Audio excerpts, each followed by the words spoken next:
De l'autre côté de la frontière, Ségolène Royal poursuit son déplacement au Proche-Orient. Elle est depuis hier en Israël. Ce matin, ce déplacement continue de susciter des remous dans la classe politique française. La droite lui reproche de ne pas avoir réagi aux propos d'un député du Hezbollah vendredi qui qualifiait de nazisme l'occupation du Liban par Israël. Ses opposants y voient la preuve de son incompétence en matière internationale. Sandrine Rigaud. Sa tournée au Proche-Orient continue, côté israélien cette fois. Après s'être recueilli à Yad Vashem, le mémorial de l'Holocauste à Jérusalem, Ségolène Royal doit être reçue tout à l'heure par le Premier ministre israélien, Ehud Olmert. Hier soir déjà, dîner en tête-à-tête avec Tzipi Livni, la ministre des Affaires étrangères.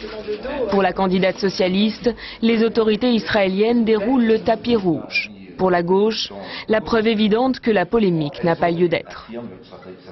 Le fait que les Israéliens reçoivent aujourd'hui Ségolène Royal comme ils la reçoivent, c'est la meilleure réponse à toutes les polémiques qui ont été engagées ici par la droite en France. Le gouvernement et la droite ont perdu la mesure. C'est ce que je disais, c'est une posture grossière et déplacée. Tout commence vendredi dernier à Beyrouth. Lors d'une réunion avec des parlementaires libanais, un dirigeant du Hezbollah, Ali Ammar, assimile la politique israélienne au Liban au nazisme. Ségolène Royal ne réagit pas. Elle expliquera plus tard que les propos lui ont été mal traduits. Mais pour la droite, il y a faute lourde.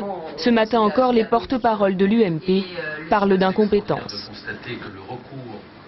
Il est d'autant plus choquant que Madame Royal et ses conseillers ont attendu 24 heures pour réagir à ces déclarations.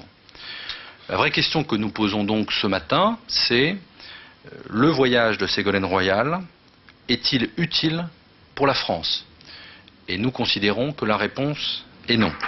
Nicolas Sarkozy n'a pas personnellement réagi, mais pendant tout le week-end, ses proches ne se sont pas privés de pointer les faiblesses de leurs plus dangereux adversaires.